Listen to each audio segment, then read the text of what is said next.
welcome back to the Dad Chronicle. I'm your host, Alex Albisu. This is episode 149. As Deanna and I mentioned in a previous episode, Jake recently started T-ball, and in this last season that just wrapped up, this was his second season, I found myself very impressed by his coach, Coach Joe Karlson, and his approach to parenting and how he was coaching these kids that I said, I gotta have this guy on the show. So that's who I invited today. It's Coach Joe Karlson. This guy had such a great presence with the kids, and it was very clear that he kind of knew what he was doing when it came to not only coaching the kids, but also managing parent expectations and bringing a lot of really good ideas that I think would be valuable for this audience as you guys may be thinking similar to what Deanna and I have been thinking as far as signing your kid up for a sport, also how to be a responsible parent. We cover all of these things in this episode, so stick around. This is a really good conversation.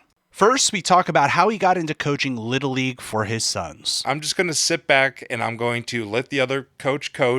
I'm just going to watch. I'm going to, I'm not going to get involved. And in the middle of the first practice, I turn to my wife. I go, I made a huge mistake. Joe shares some of the lessons that he's learned from coaching Little League. You got to split them up into groups and get them, always moving. It can't be more than 5 minutes without them doing something else. So it's just constant rotation and changing things up. We talk about the importance of having fun in these early years when the kids are learning a new sport. I never once mentioned the score of the game to the kids. They would bring it up and be like, who won, who lost? I said, did you have fun today? That's all that I care about right now. And finally, we talk about how to show up as a present and reasonable parent in kids' sports activities. The bad behavior from parents is reflected on their kids, and it's look, I've never had a kid that shows up and is perfect every single time and turn around, look at the parents and they're a mess. Here's my conversation with Coach Joe Karlson. Joe Karlson, welcome to the Dad Chronicle. How are you? Oh, I'm doing great. Thank you for having me here. Yeah, this is great. I'm happy to see you. We usually see you every weekend, as we're going to talk about here. You've coached Jake's T-ball team, and we're really excited to talk about that. But I think it was a little culture shock for Jake when he saw you outside the context of the baseball field. I thought that was very cute. It's not the first time that has happened. That's anytime I go to a school or I see one of the kids, they look at me like, what is he doing here?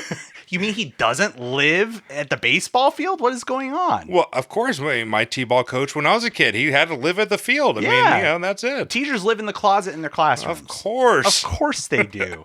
Well, Joe, thank you again for being here. We're going to talk about all those things. But before we do, why don't we take a little moment and just introduce you to the world out there? Sure. I since the fatherhood is the topic here, I am a dad of 3 boys. Mm-hmm. We've got we knocked them out in rapid succession. They're 8, 5, and 3. Yeah. Like that was 2.5 years between the first 2, and then 2.25 years between the second and third. And I believe that will be it. We're going to stop with 3. We've got the rooms in the house for 3. The minivan is good for 3, and we can have some friends in there with them. I don't want to have to get into a like Ryan Fitzpatrick of having to buy a 14-passenger van to go around. Could you imagine? Oh my god. No, that'd be a nightmare. So I am I always say that I kind of came to fatherhood later in life. I was a lone wolf out there. I was single and alone, living in my house, and finally I was like, it's time to grow up, and I kind of wanted the fatherhood thing, so dove right in, and met my wife, and within 2 years we were married with a kid. Oh, so, awesome! How did you and Aaron meet? We met on an app. Oh, so one of those, and it worked. Which is funny because one of our first conversations was like, "Hey, so where'd you go to high school?" And it's like, "Oh, I went to that high school too." When did you graduate? Oh, I graduated that year too. No way. We're like, oh, well, we both were in the same graduating class, and she said that she knew of me, and I was in my own world then. I did not know her. Listen, Joe, you were Mr. Cool, all right? Yes, Joe please. Cool. Yeah. So, we met on an app, and we were both in the same place of like, our focus was going to be on kids. So, it was going to be kids were going to come, and if marriage happened later on, sure, why not? So we consciously, went down that path, and then She was 8 months pregnant, and I was like, I guess I should propose to her, maybe. Yeah, maybe. Yeah. So proposed to her, and then we're like, well, should we just get married before the baby comes? And so Oh, within yeah. 3 weeks, we were, proposed, married, and then 2 weeks after that, first kid came. That's amazing. And I have to tell, like, the audience, like, I love watching you and Aaron parent. It's so great. You guys are two peas in a pod. Those boys are great. Watching you two work your magic on the t-ball field, keeping all of the kids on the team in check, and then working with your boys on the side and everything else. Like, I love watching you parent, and I mentioned this in my notes to you, but it was such a privilege to watch another dad do their thing, and just it was very well done. Well done, Dad. I could not do it without her. Yeah. She runs the bench while I'm out there focusing on the kid up to bat, Yeah. and it'd just be impossible to do it on both sides.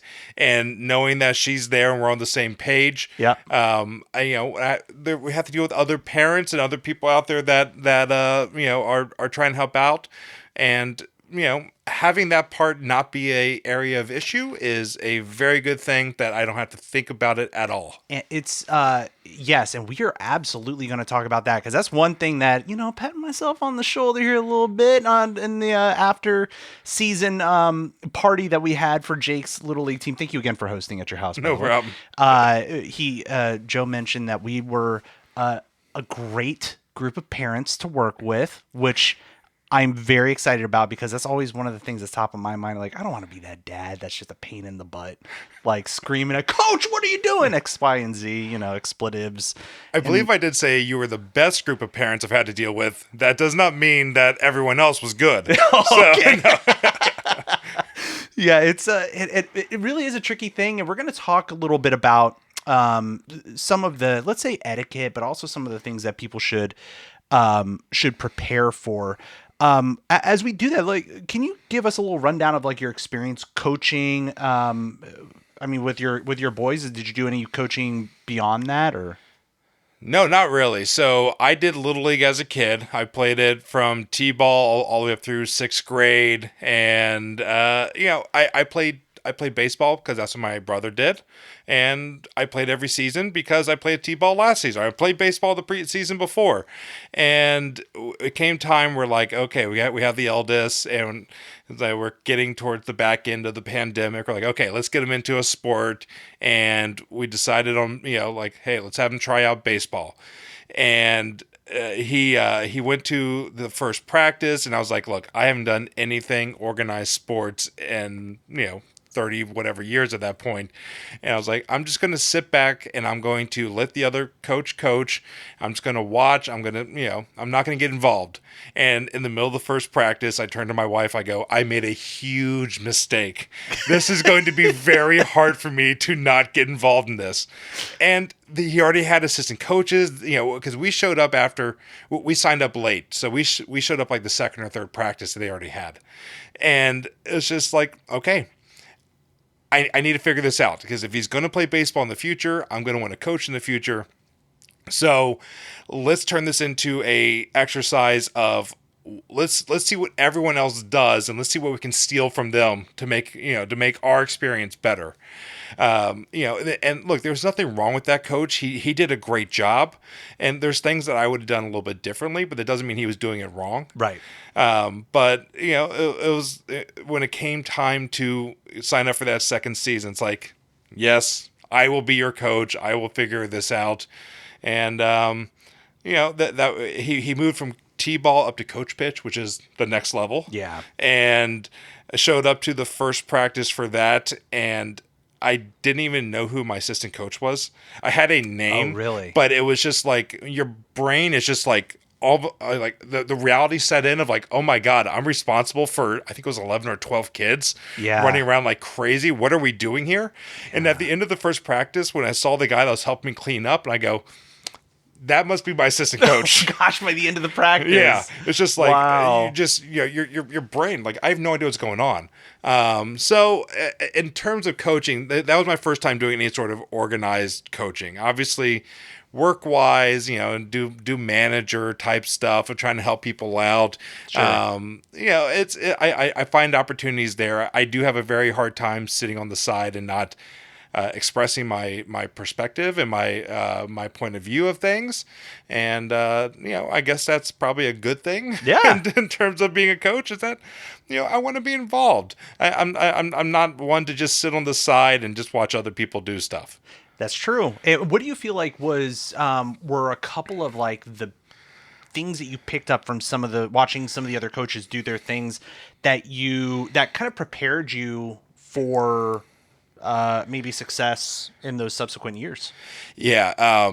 So we would watch some of the teams and it would be chaos when they got over to the benches.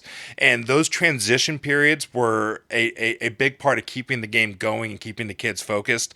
So we would watch the kids come over, like the team that Miles was on. Miles is my eldest. Yeah, true. Yeah.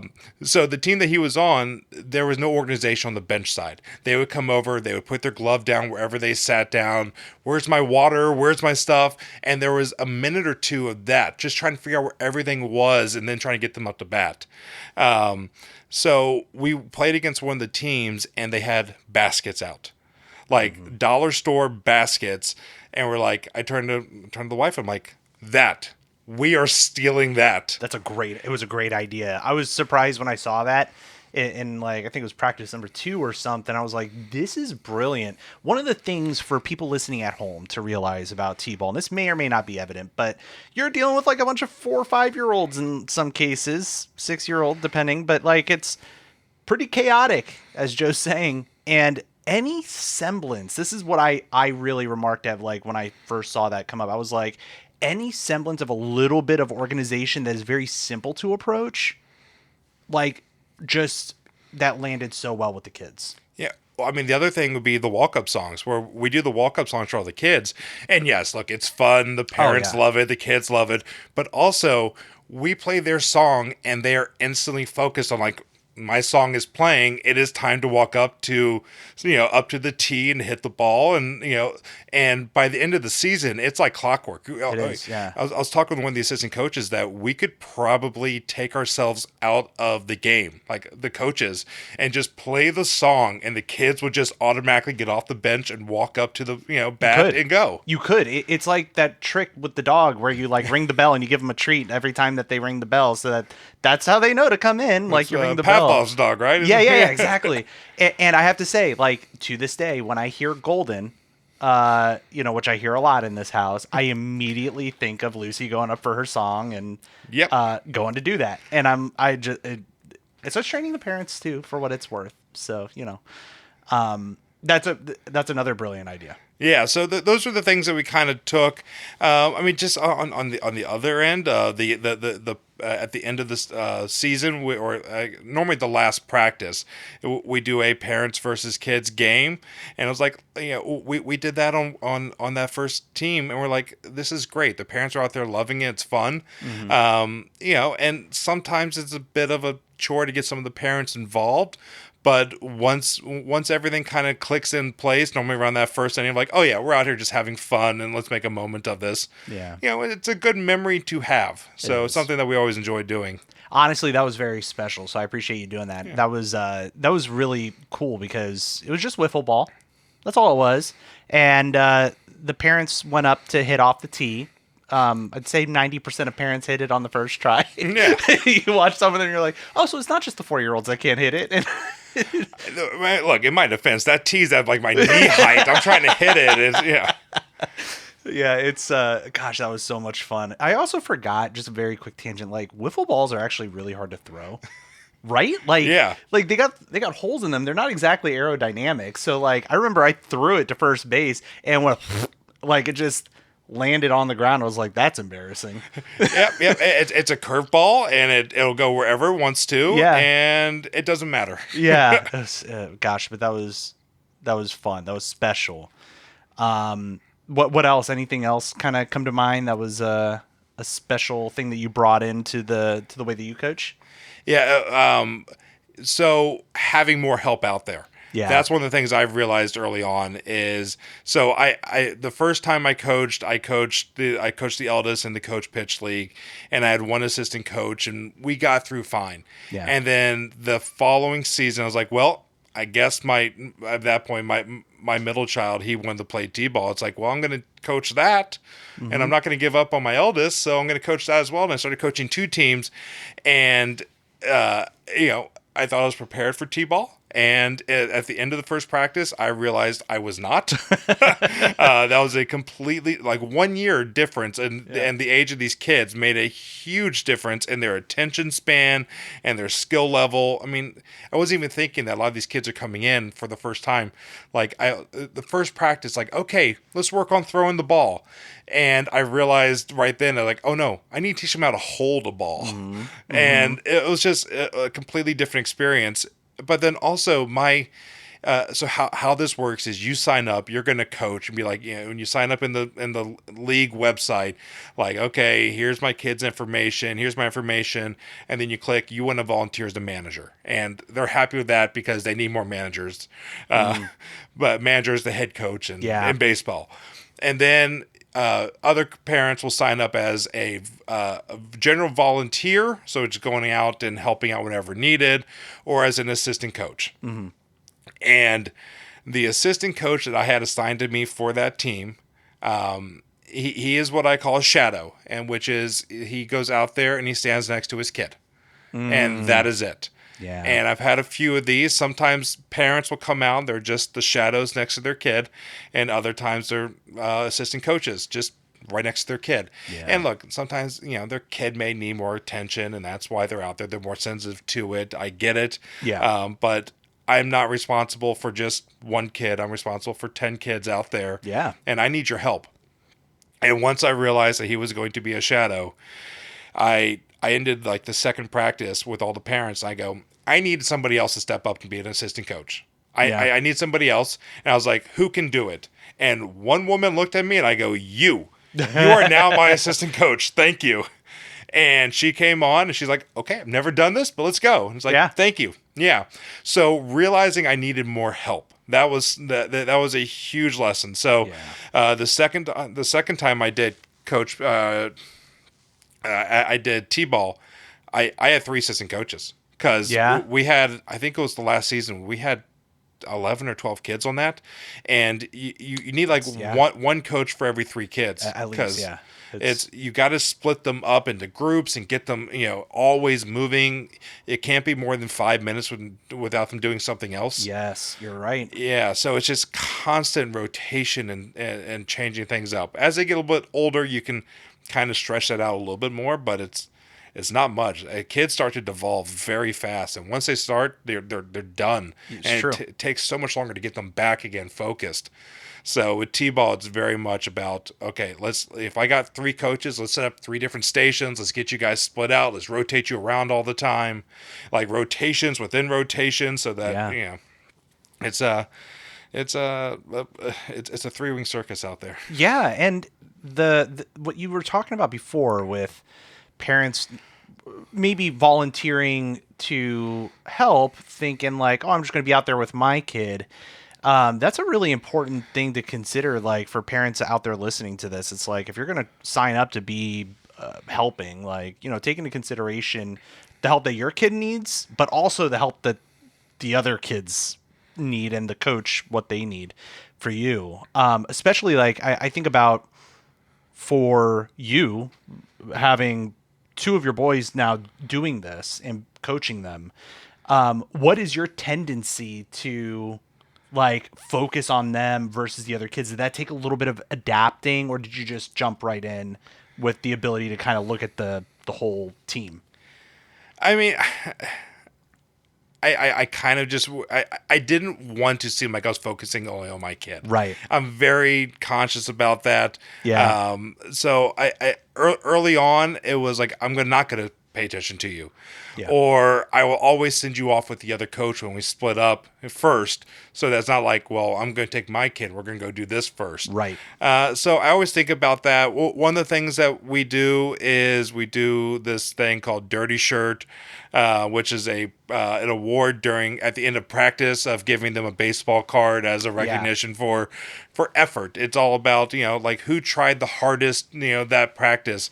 And look, I try not to give my kid a dirty shirt early on, even though, look, my eldest on his team, he does typically put in a great effort every time. Yeah. But I don't want all the other parents sitting around being like, of course he gave his kid the award first. Right. And early on, I would always try to to make it so it happened later and later into the season. And I care less about that now because I'm more confident in myself as a coach, and I don't care as much of what other parents think about me because I'm not sitting there. I think I have a proven record of, at least for myself, self-consciously, that I'm not just putting my kid ahead of everyone else. Oh yeah, I definitely noticed that of you, particularly where you were really good about letting Dylan just go like do something with Coach Paul or like something else, and you didn't favor giving him the card or anything. Like I noticed that, and that's really great, and that's something that I think is really important for people to think about, like with these young kids and stuff. One of the things that Aaron was talking about was like everybody's going to end up getting the card, and which is good. So there's a pretty good chance that it's not just Coach Joe here who does that. Keep in mind, like, everybody's going to get a little bit of love. Yeah. So. I keep a list on my phone, and I have it's in my notes app, and I have a checkbox next to each kid, and it's the dirty shirt and game ball, and I make sure every kid gets one. Yep. And nobody gets a second one until every kid has gotten one, unless for some reason a kid is out, and when I ran out of kids to give it to. But that included where on Coach Pitch's team a few seasons ago, I'd already given like our best player. I could give him a game ball every single game. Oh yeah. And I gave it to him like midway through the season, and like 2 games later, he makes a double play. And it's just like, are you kidding me? And I couldn't give him a second game ball, so I gave him a dirty shirt at the end of the game. Yeah, it's like you just get extra recognition for that. Yeah, yeah. But it's like I got to make sure that everyone gets it, because I mean, I remember being a kid and I don't remember getting a game ball. I played baseball all those times. I think maybe one time I got a game ball or whatever recognition at the end of the game. Yeah, and it stuck with me. It's like, well, that wasn't right. Come on, especially at this age where one of the things that I really liked that you said at the very beginning of the season was like, we're here to have fun. Like these are a bunch of 5-year-olds that are learning the concept of the game, learning what it means to be on a team, the very foundational things that it means to play with others in a lot of ways, socialize with others. So that setting that as just a baseline of this is how we're going to approach this, and setting that expectation very early, I'm a big fan of. I actually, thinking back to the comments you were making about your boys playing, I mean, and your own experience playing baseball growing up, what is it like to be kind of on the other side of this now, coaching your boys? Is it something that feels like especially special for you, or is it just coming with the territory of dad and fatherhood? Like, tell me your perspective on that. It is special. I like being out there. I mean, not just specific to my kids. I love going to their schools or going out and walking through and being like, hello, kids. Remember me? I coached you 2 seasons ago. They're like, yes, of course. Yeah. That's great. Or yesterday was Halloween, going to the Halloween parade at the preschool, and there's 3 of the kids from the team all lined up in a row. Be like, hi, everyone. And, they all give you that look of like, hi, like, Yeah. remember you. So that's special. That's great. And having those memories with the kids of, the good and the bad, like when they make big plays, it's awesome. Or, Yeah. or when, when they get out and they're, in tears and being like, okay, hey, Yeah. let's work our way through this. And it's not just my kid, as you said, I just want it to be fun out there. Mm-hmm. So it's that's why I always try to do it. If somebody's having a bad day, then I'll try to adjust around them. If they're, if something happens where, like a T-ball, I mean, even the older kids, every game almost somebody's going to break down in tears over something, and it's like, okay, Yes. this is our chance to talk through this, and if I'm going to take the first stab at it, let's try to get you back out there. And if that doesn't work, then I'm going to call over the parent, but our main goal is to get you back out there on the field and forgetting about this. And I think, I don't know if you noticed in the last game, one of the assistant coach's kids was having a very hard day. Yeah. And we tried at first, and that wasn't working. And so I went over to him, like, even though he's an assistant coach and the players out on the field, I'm like, you got to go be a dad. Go. Yeah. And I pulled Yes. him off. I'm like, there's other people out here. We got this. Go be a dad. Go get your kid back out here. And he ended up going back up to bat and running the bases with his parents, which Yeah. I don't care about. It's Let great. them have fun. Yes.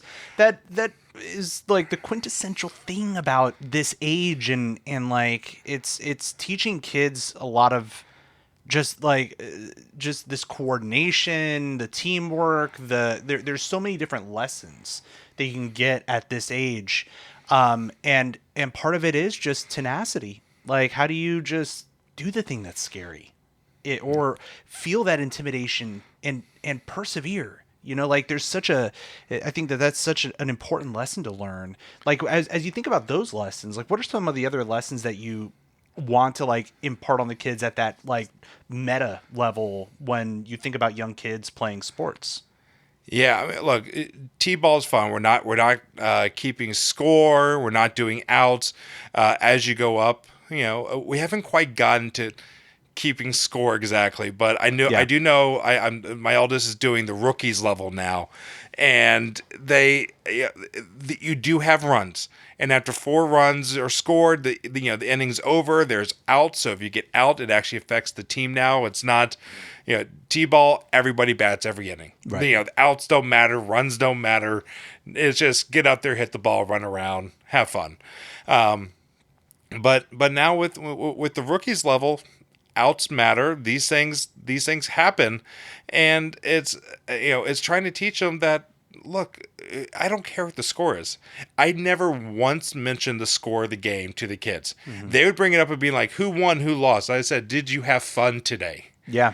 That's all that I care about right now. Yeah. Because look, we got shellacked every single game, mm-hmm. because the team that I was coaching was a bunch of players the first year at that level. Yeah. And all the other teams had like 3/4 of the team returning and being the exact same team they can build upon. Yep. And I knew this.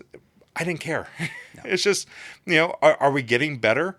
Are you hitting better? Are you able to, sit there and have a ball hit at you and not flinch? No? Well, guess what? We're going to keep working on that. Yeah. We're going to figure out different ways to work on that. So, those are the things that I'm more focused on. It's just trying to figure out how I can make them immediately better and not looking at it from perspective of wins and losses. That is not who I am. I do not care about that stuff. Yeah. Maybe one day I will, as we keep getting, moving on, and like once we're at a level where, okay, well, the top 4 teams are going to go into a playoff system. It's like, competitive okay, well, situation, sure. Yeah, we're going to start worrying about that stuff now. Are you at the right place? No? Okay, well then, you may not be playing that position again next time.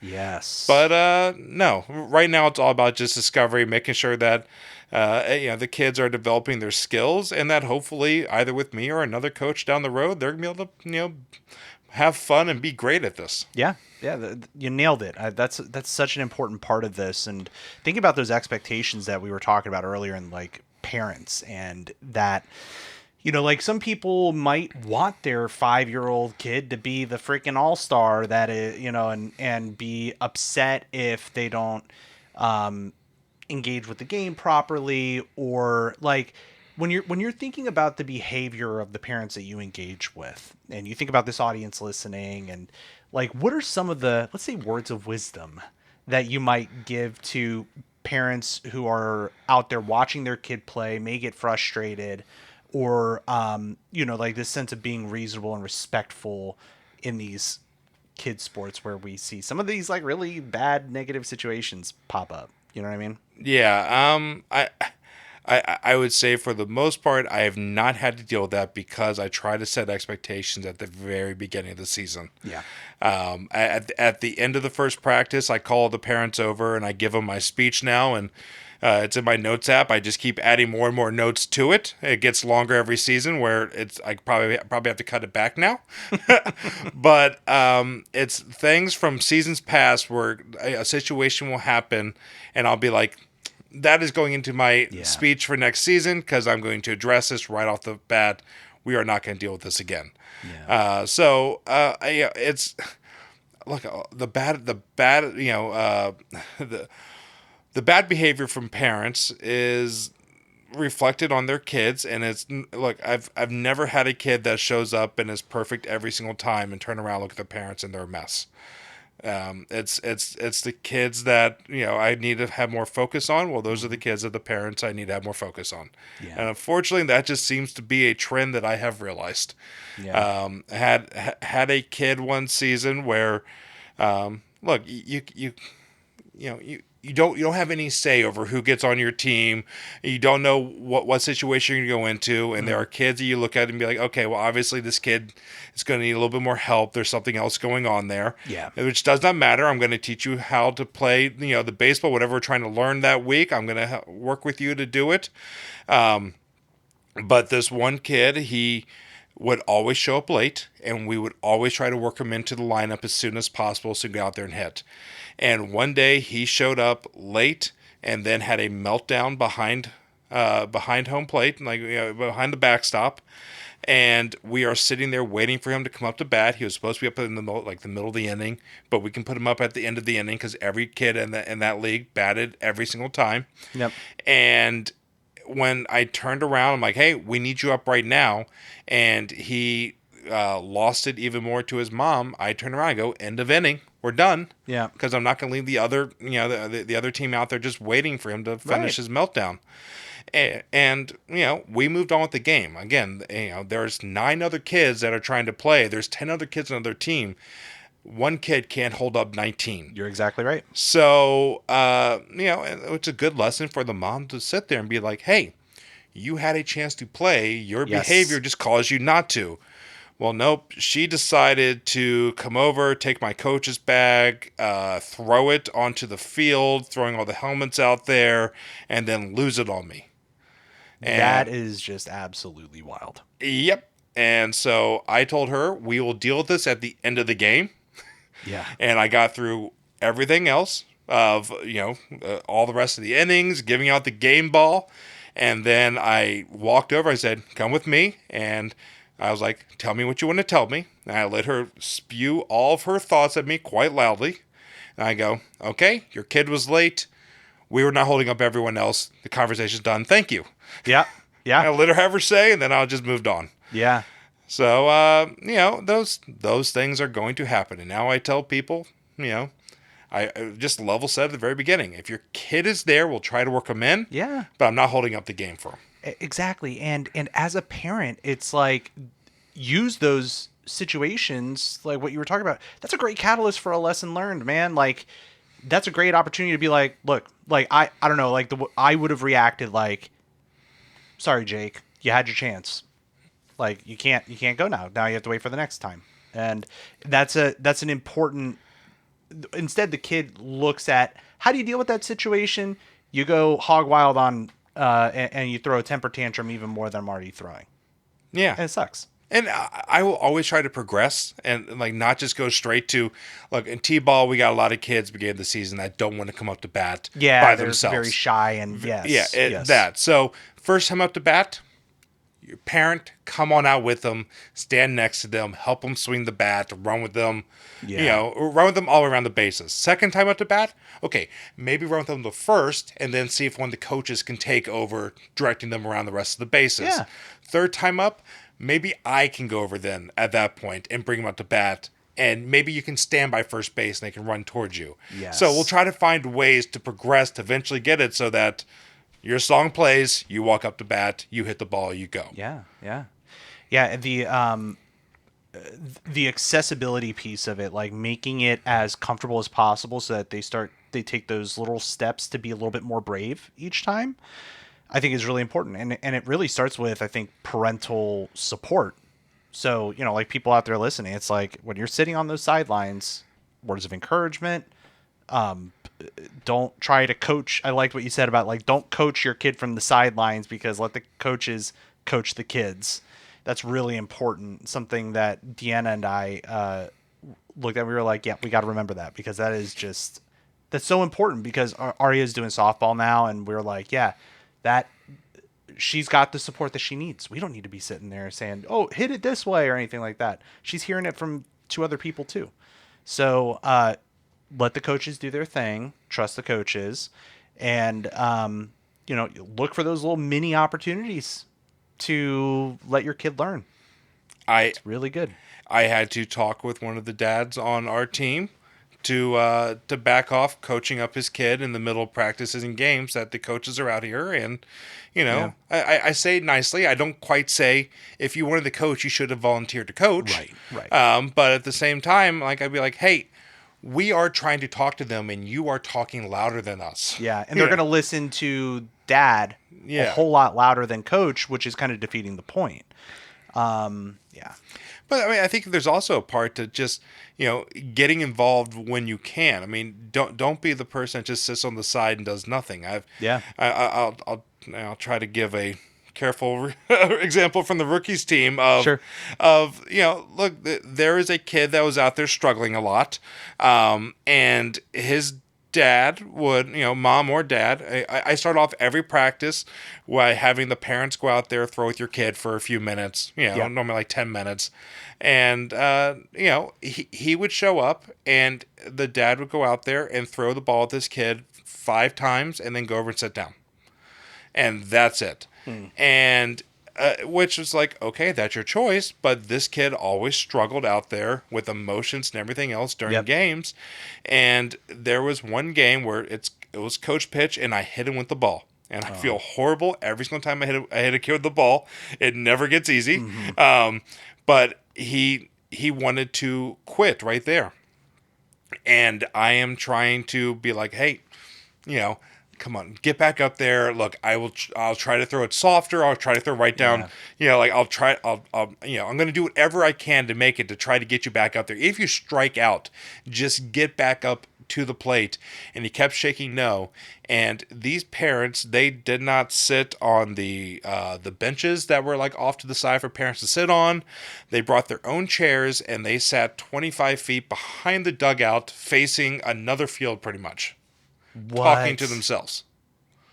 Yes. Oh, God. I cannot believe... Every time I looked over, I'm like, I cannot believe that is where you choose to sit and face. Like, not even facing the field. I'm not joking. Oh, God, that's a shame. So, that kid, he refused to go up to bat, and in that level, there are outs. So, I had to turn around, and I go, he's out. Yeah. That's 2 outs now. So it's like, you just cost your team an out. You didn't even, So again, you can point back to the parents of, who's out there, who's trying, and you see it reflected in the kid. So keep that in mind, parents. Yeah, golly, that is so important. And thinking about you, with your own experience, you're killing it at this dad thing. In my limited observations of, at practice and hanging at your house and everything and seeing all that. But like, what are some of the important tenets that you feel like with your boys, as you think about raising them, some of the principles and maybe things that you carry through from your experiences with your parents that you might bring into your house as you think about raising your boys? Very much being present and being there for them.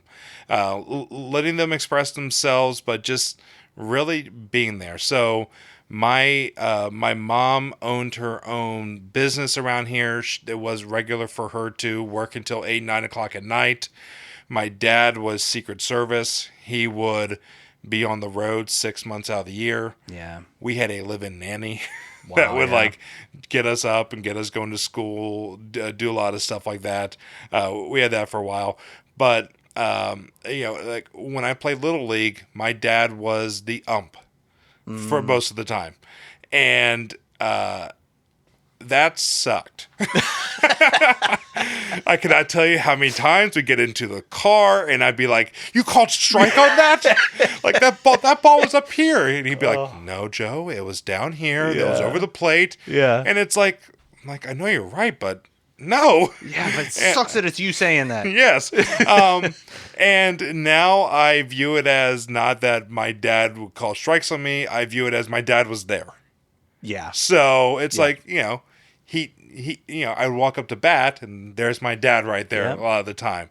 And I view it that way a lot more. So even though, he would be on the road a lot, it's like, okay, when he was there, he was there. He wasn't off on, off on the side or, I understand a lot as you get older into the Little League that, you have 2-3 practices a week and a lot of the time the parents just drop off their kids and they leave and they come back. Blows my mind. And it's like, okay, I get it. Look, if there's I'm going to be shuffling 3 kids around sports. There's only 2 parents. Yeah, you guys are outnumbered. Yeah. If there's 3 practices a week and they're 2 hours each and they're, I get it. I may not be able to be there for every single practice. I've already started warning, getting the kids warned that my youngest is going to be able to play, start playing sports next fall. Yeah. And I'm not doing 3 teams. Look, I don't even know if I'm going to do 2 teams again. I have done it twice now. And it was 4 days a week this fall of just having to figure out baseball and 20 kids and parents and, schedules. And it's a lot. It's starting to become a full-time job at that point. Even at just 2 kids, but 3 kids, oh my gosh. Yeah. And I have a full-time job. Yes, exactly. So,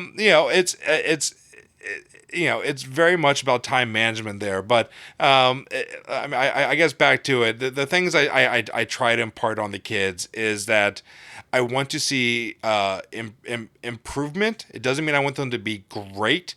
I just want to see them trying out there, which that is what I will get upset at is if I am sitting here taking my time to teach them and everyone else how to do something. Yeah.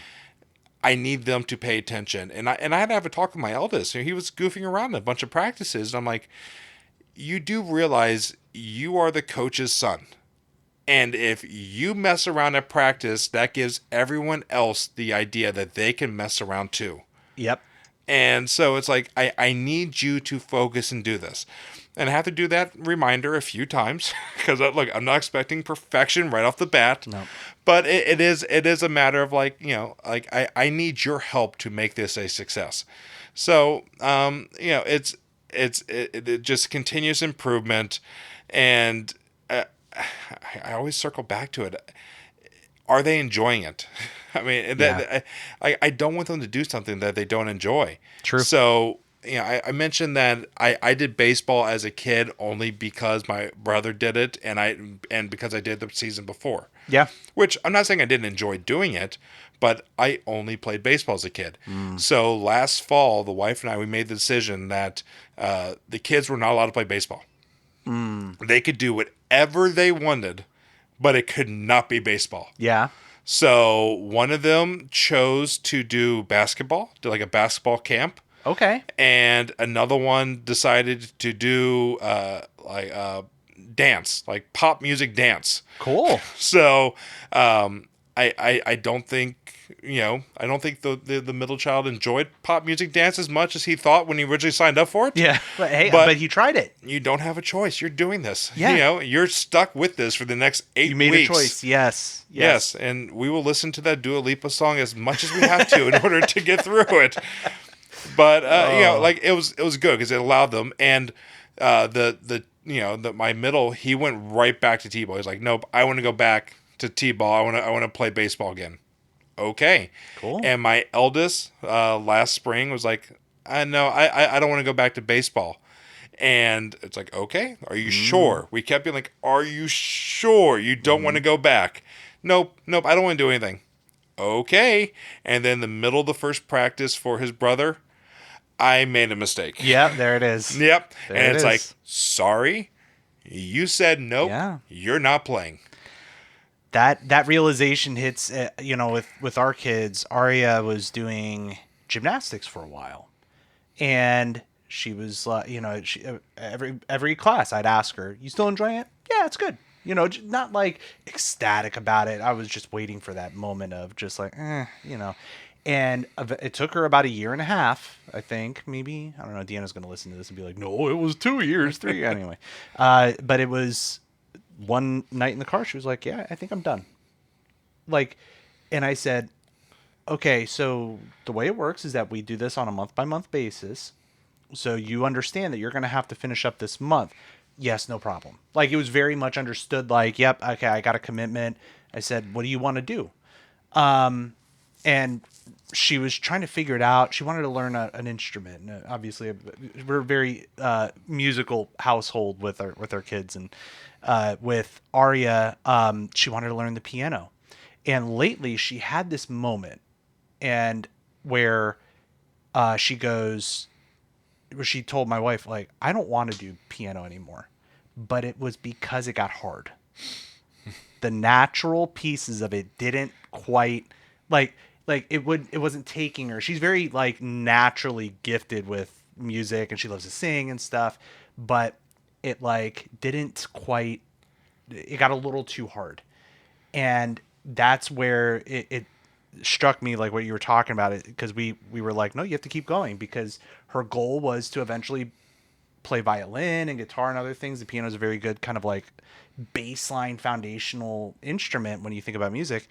And I think that having your kid stick with the thing, even though it's hard, when you know what their end goal is to do whatever it is that they want to do, is really, really hard in the moment.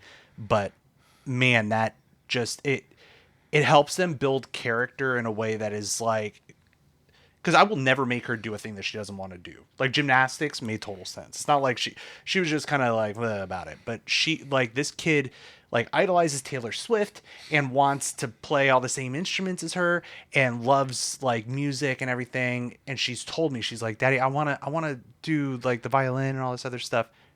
Taking the time with your kid to just help them lean into, even though it's uncomfortable for them, to lean into the thing that is hard, and help them see that commitment, I think is a good life lesson. You Yeah, know? and just I can only imagine going through her head of like trying to figure out like when am I going to bring this up that I want to stop? And like even though they Yeah, told me they give me so many opportunities to say I want to quit, exactly. actually getting the the guts up to say that is Yeah, it's a big thing at that it age is. It because is. it's a new feeling they're not used to. Exactly. Yeah. And Arya did have a similar experience with like Miles, where she watched Jake do his first season of T-ball back in the spring, and at the end of that, she was like, "I want to do softball." And so like we signed her up for softball. She loves it. And we kind of asked her early on in that season, like, "What is it that you want to do?" Started talking about other sports and stuff, and softball wasn't something that she wanted to do, but now it is. So kind of like, I think it's like, lean in with your kids on the things that they want to do. Be really attentive to it.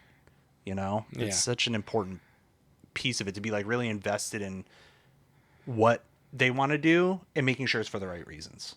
Yeah, I mean it's also like you know your kids, and you have to figure out like, all right, my kid loves playing baseball, Yep. but do I think that one day I'm going to see him playing for the Orioles? And it's like Exactly. at this point. I'm not seeing Yeah. that. Okay, look, he could, I'm not gonna say which kid, but Yep. he could, grow up and like really shock me and like blossom and turn into an amazing baseball player. And, like they're both showing signs of like, hey, they really, are good at this. But I don't know if this is going to be their path long term. Yep. But if you do see that, well, then don't have them do the same thing over and over again, because I think I've heard this where like great athletes, they played all these different things growing up because it developed different skill sets that they're able to apply to Oh, their so big thing. true. So So true. it's like, like, don't just lock them into one thing if you think that's going to be their thing. Yeah. If you think that they're going to end up being an engineer, well, don't just have them do only Lego stuff. Have them figure out other things that might apply to that one day. So it's, keep them bouncing around. I'm going to try to do that. It is tough because it is fun with the baseball teams to come back and have the same team and to keep growing, and selfishly with the parents and the kids and knowing them, like, about half the T-ball team this year was on my team last year, and having that familiarity with those kids, being like, "Hey, Yeah. welcome back. Hey, yeah, it's great," but I don't know if that's exactly, it's not like that benefit. I don't know if that benefited my kid at all. Yeah. So it's trying to get past those selfish wants of being like, well, don't you want to play again next season? Because all these Yeah. kids are going to come back. Yep. Don't you want to play again? It's like Yep. I find myself doing that, and it's like I need to stop that. That's something that I need to figure out how to. Okay, if you don't, like, you don't have to do this. I'm not going to push you into doing it again. That was like Arya when her first thing was soccer, and she hated it, and that broke Deanna's heart because my wife grew up playing soccer from a very young age through high school, and I remember my wife had like a period of mourning, like, okay, I have to like realize she doesn't want to do this, and that's really hard to come to terms with. And it's hard to deal with. Yeah. It is. I don't see myself sitting on the side if I don't have to. Like, there's certain things where I don't have a choice. I can't go. Yeah. Like that basketball camp, like that was a camp we signed up for with people already assigned to be the. It's like, okay, Yeah. I can't go out there, and it was Yep. hard to sit on the side and not help out. But some of my kids have expressed interest in soccer, and I have zero interest in soccer. But I am not going to be the type of person to sit on the side. So it'd be like, okay, I guess I will time have to coach soccer. I heard that Vince Lombardi was he was like teaching at a Catholic high school in the 50s, and they needed somebody to coach the basketball team, and he had never played basketball or watched basketball, and he goes, okay, I will be the basketball coach. And he got a book and he read through it and he coached that team to the state championship. Oh my god. And it's like, it doesn't matter if you know much about the sport. You just have to have some passion for coaching. It's a very, I mean, it's coaching is such a different skill set. I mean, you don't need to be a master at the game in order to coach well. It's about bringing out the best in people. Yeah. I think that's really important. So I'm not saying I'm Vince Lombardi, but I guess I will have to figure out soccer. We'll see you at States next year. Yeah, I guess. yeah. Yes, States for 5-year-olds. Let's go. Yeah, let's do it. As we think about wrapping up the conversation, I always like to end the show with just words of wisdom. As you think about your experience as a father these last, Miles is 8, right? 8. So these last 8 years, your experience growing up with your own dad, and you think about the other dads who are listening to this episode, what words of wisdom would you leave them with to inspire or get them thinking about ways that they can be a better dad? Listen to your kids. Yeah. Really. Find those opportunities to kind of, look, my experiences with my kids. I don't know if every kid is this way, but they don't always want to open up and say their initial thought right away. Yes, And right. like, you can look at your kid and something is off. Like if he's out there at practice and he's acting like a jerk out there, and it's like, what is going on with you? Well, something happened that day. Yeah. Listen, pull him aside, ask him that first, and be like, hey, is there something you want to tell me? You're not going to get an answer. It's okay. Keep trying. This happened a month ago, and finally, like, the 12th time of asking him before bed, and that was after, like, asking him, like, well, tucking him into bed, him not giving me an answer, changing the topic, going to something else, talking about 4 other things. And normally I'm in there for like 2 minutes and then, lights out and gone. No, this was a half hour, because it's like I knew something happened, But he's not telling me. So after a half hour, finally circling around and being like, and getting him to laugh and do all this other stuff. Hey, did something happen at school today? Yeah. And it's like, okay. So it's like, it's listening to them, and you know your kids better than anybody. I mean, it's one of the things it's one of the things that I always tell the parents in my opening speech is that nobody's watching your kid more than you. Yeah. Well, I mean, that right there is something to think about. Like, you are watching them, you know what's going on with them. If something's off, come out, go grab them. This is a game. It is a game of kids out there. Look, they're not a pivotal part of the team. What's more important is your kid. Yeah. So, it's just pay attention, listen to them, and just make sure that they're having fun. Because if they're not having fun, then life is miserable. It is. And life's too short to be just like being miserable. Like, to go be there for your kids, listen to them. So true. So true. And it's been a pleasure having you on the show. And sharing all these perspectives, because and I know we're gonna miss you next year. You're graduating up to Coach Pitch with Dylan, right? Yes. Jake's team. He'll be Coach Pitch, and I won't be doing T-ball again until next fall. It looks like, even though I may try to push the youngest to the following spring. Yeah. Yeah, look, he is a wrecking ball. He is a beast, and he is going to tear kids up on the field. Really? Of any sport that he does. So, extending him a little bit more before he has to start playing, is going to be a good thing for him, because he's going to mess people. Yeah. Do you think that he's naturally like that because he's got two older brothers that are, and like he's like picking up on that, maybe that coordination and like just the way boys play together like that? I think it's the perfect storm of he is the youngest. Mm-hmm. He gets to watch brothers do things that he's not allowed to do, and he will not accept that. He is stubborn like my wife, and he is big like me. So, like the other kids, like I know my eldest wants to play football a little bit. We're concerned there because of health stuff. It's like, we're gonna let you do flag football as like a small thing. He's gonna play football probably. He's gonna be like defensive linebacker and just crushing people. Yeah, big boy. Yeah. So that's the way Jake's always been kind of like a big kid. Yeah. And I'm just waiting to see if he leans out like me, or if he's gonna put on his husky pants like we talk about his grandfather, my wife's dad. Very broad. If it like which way he's gonna go. So we're gonna see. He definitely has the power there. You can see he has to unlock it a little bit. Yeah, he is. He's gentle. He's so gentle. And I'm like, if this kid wanted to throw a haymaker, he'd hurt somebody. I am a large guy that's very gentle. Yes. So exactly. I get it. I can pretend like I can try to be like a gruff guy. No, I'm not. I'm too much of a teddy bear and soft. So that's fun. So, but yeah, it'll work out fine. He'll find his path. Yeah. Well, again, Coach Joe, thank you very much for being here tonight. No problem. But thank you for having me. Thank you again to Coach Joe Karlson for being on the show and sharing such great wisdom. I really loved all the knowledge bombs that he dropped during this thing, because it got me really thinking about how I can be a lot more present, a lot more responsible as a parent, in teaching my kids the great values that come along with learning a sport. And a lot of that, it really reflects on how you as a parent show up.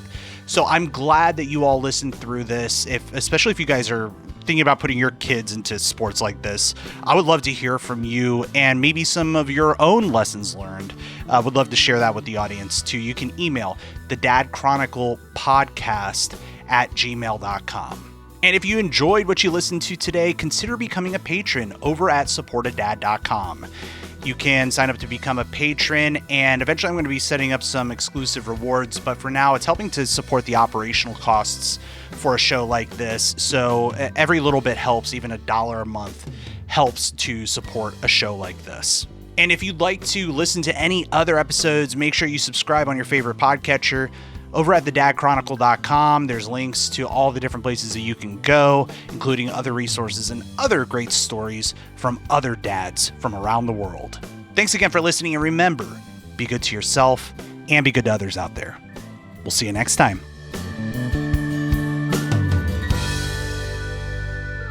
If you like this show, check out more great content at incastmedianetwork.com.